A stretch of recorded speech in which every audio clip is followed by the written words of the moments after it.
What's going on, guys? We're back with another YouTube video. It's been a minute since my last upload, mainly due to me having a job and my life outside of the internet, so I just wanted to say I hope you guys are doing well and taking care of yourselves. This time we're going to be taking a look at another pretty bad review by a returning guest, which you guys may know, the Critical Drinker. It's been a hot minute since we've taken a look at one of his videos, and the last time we did, it was on The Boys Season 4. And even though most people on the internet completely destroyed him, there was still a large hefty sum of people that were defending his takes. But this time, his review of the Thunderbolts movie was so bad that not even his own fan base could side with him. His comments are filled with disagreements about his take on the movie. I mean, the Thunderbolts is being widely praised by the majority of moviegoers, even by people who weren't very fond of Marvel for a long ass time. So that's saying something. I saw it expecting the movie to be meh, and I was actually shocked myself when it turned out to be a decent film.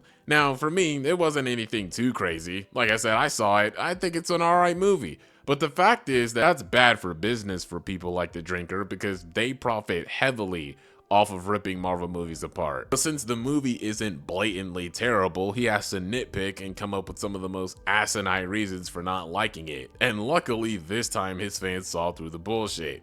So with that being said, let's get into it. Out of all the Marvel movies to come out in recent years, Thunderbolts is definitely one of them. In fact, it's probably the one I've been looking forward to the least. Not because I hate it or anything, but because I feel absolutely nothing towards it. It's the movie equivalent of an annual dental checkup. You know it's coming, but it's not like you're pumped up to get started on it or anything. And why would you be? It's just another by-the-numbers team-up movie featuring a bunch of B and C-list characters that most people can barely remember from films and TV shows most of us didn't watch. Characters from shows and movies most of us didn't watch. I'm sorry, I didn't know you were the spokesperson for most Marvel fans. Just because you don't care for the characters personally doesn't mean you get to project that onto everyone else.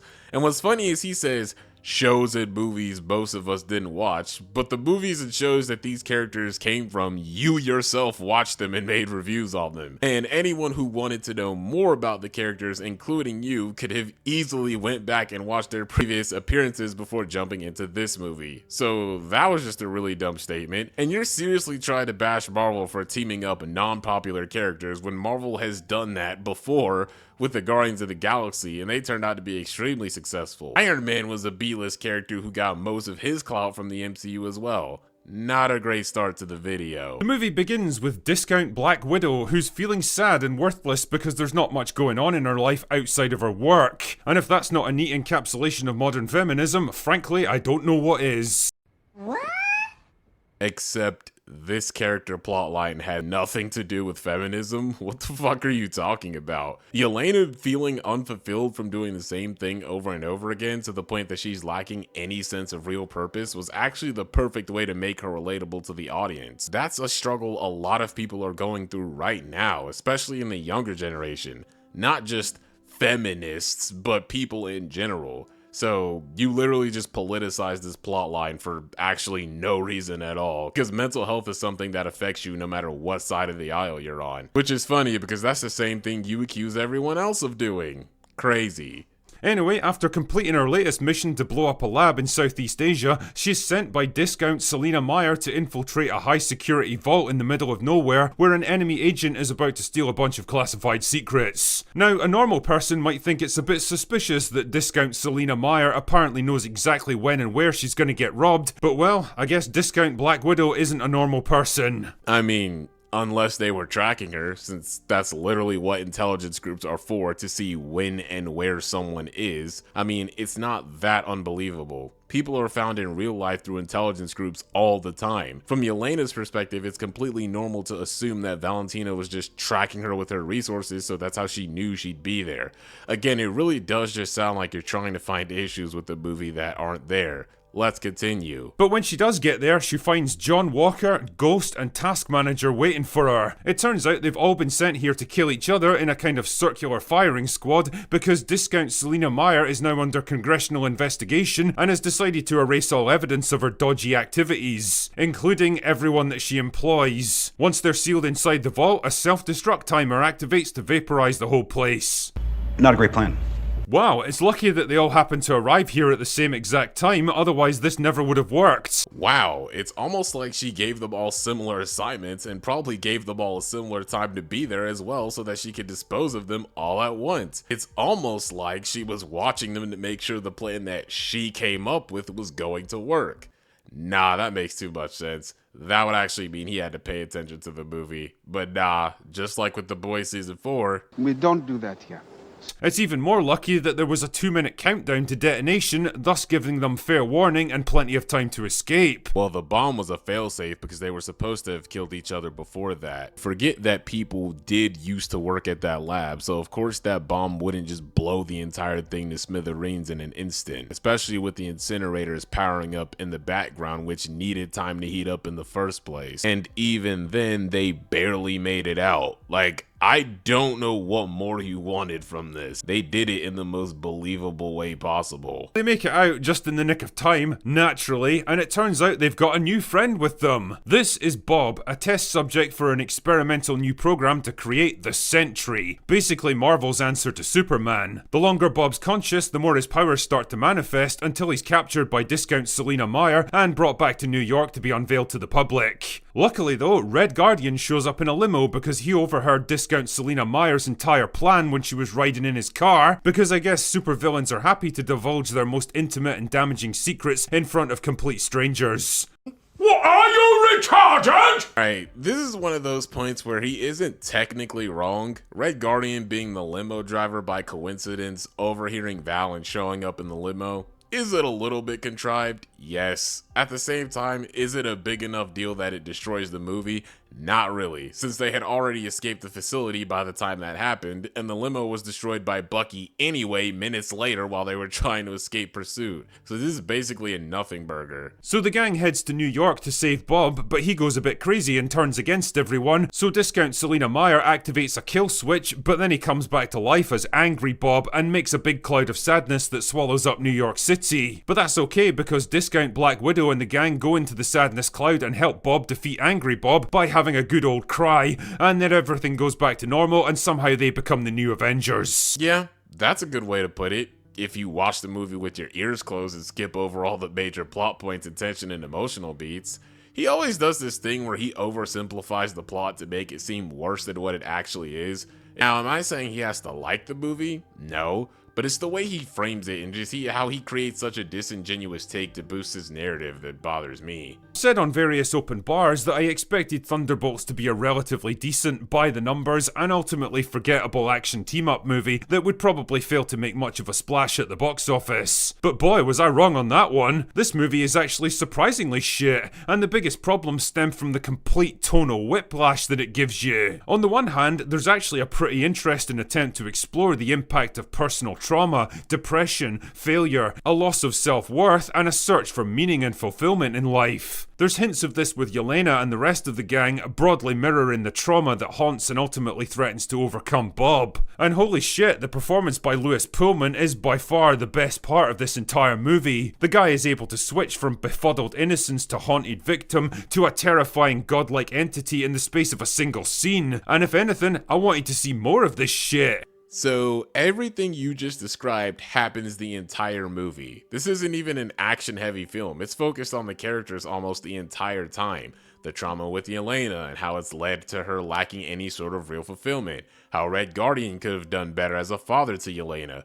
Ghost and how she struggles with, her selfish ideology and trying to become a better person. Sentry's family life and how that led to his depression and how it creates a void.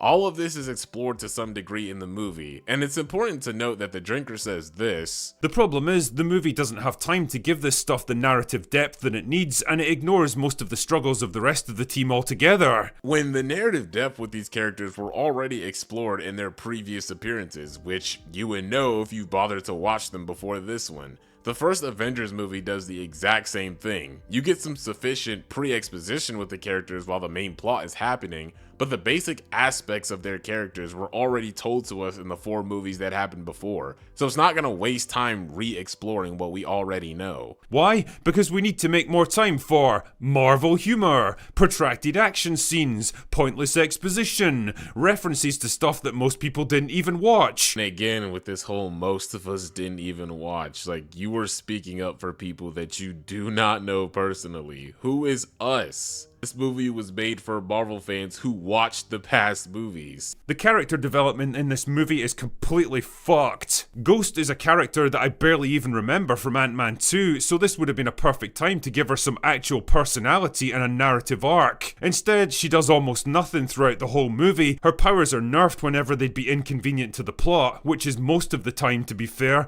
and I was left wondering why she's even in the film. Can you elaborate on this? Because I have no clue what the fuck he's talking about here. The only scenes I can assume he's talking about is when they're in the limo and she tries to use her powers to get into the cars of the people who are chasing them, but they interrupt her with a sonic ringing device before she has the chance to do it. But that's not a nerf though. That's the bad guys actually being competent in countering their abilities. I also originally thought he might have been talking about when they were tied up and Ghost for some reason didn't use her abilities to free herself. But if you look a little closer, Bucky clearly put some kind of special handcuffs on her to stop her from getting out. So that's not a nerf either. So what you said there was just completely false. John Walker exists for no other reason than to be wrong about everything and constantly mocked and belittled by the strong female characters around him. You know, like basically every other Marvel movie since Endgame. Really? Even though he came up with the plan that got them all out in the first place? Tried that already. I know she did, but we haven't tried shutting down the sound barrier. We built it just for her. There's gotta be an independent power source. You're laughing. Well, that works. Someone wasn't watching the movie. Does anyone else find it kind of weird that he completely avoids insulting John Walker in like any way? Like he insults most of the other characters in the movie? Is it because he knows his fan base likes him? Because he supposedly represents the white guy that Disney wants them to hate?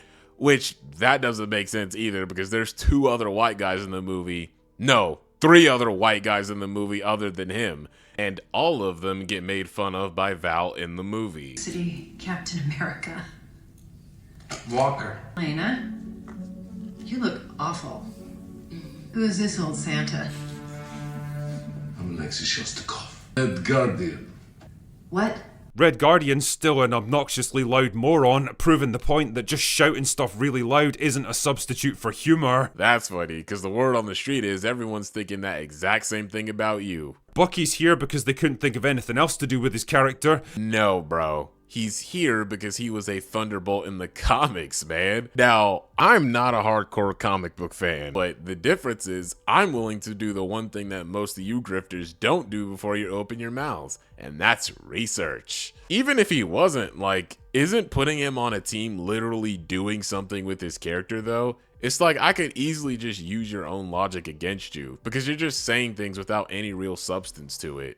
And as for Ass Blaster, well, all I'll say is don't get too attached to her. Don't worry, bro. I don't think anyone liked this version of Taskmaster. Let's hope Marvel gets it right next time, if they decide to try again. For the life of me, I'll never understand why Marvel keep trying to make Yolena a thing. I mean, what exactly are we supposed to find appealing about this character? She's basically a shorter, dumpier, less appealing version of Black Widow with a shitty Russian accent and played by a disinterested Florence Pugh who practically faxes in her performance. She is way better than movies like this, and she knows it. So you're gonna throw away all of the character writing that makes her interesting because you can't go to her at night.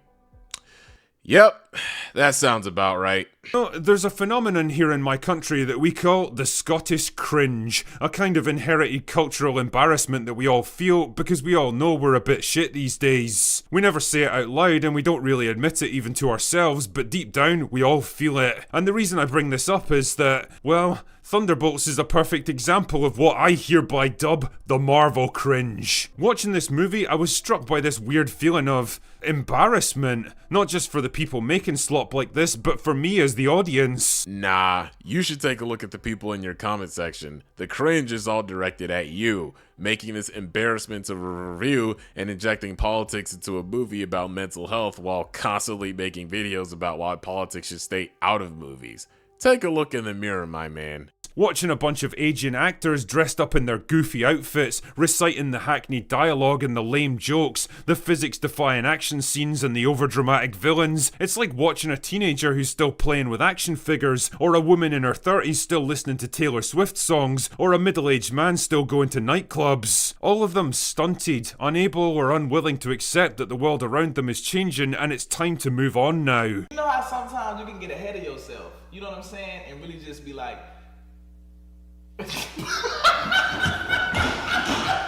The MCU practically defined the cinematic zeitgeist of the 2010s, and love it or hate it, you can't deny the enormous success it had. But that was a long time ago now. Time to change the zeitgeist to move on. Movies like Thunderbolts, like the whole version of the franchise, can't this is not relevant anymore. Although I don't think the movie like the MCU trying to forward, we because I'm so again, straight together, crap, the other all the things something mistake. Not expect this one, 2 years in a row this year. Honestly, I wouldn't movies in a year. Thunderbolts are movies better. Anyway, that's all I've got for today. Go away now. Yes, drinker, go away now, please, especially after this awful review.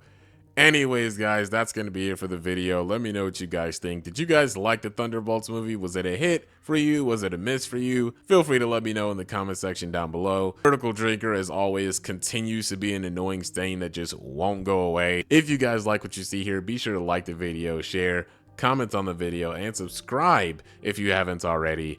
That's going to be it. I'm out. I'll see you guys in the next one. Peace.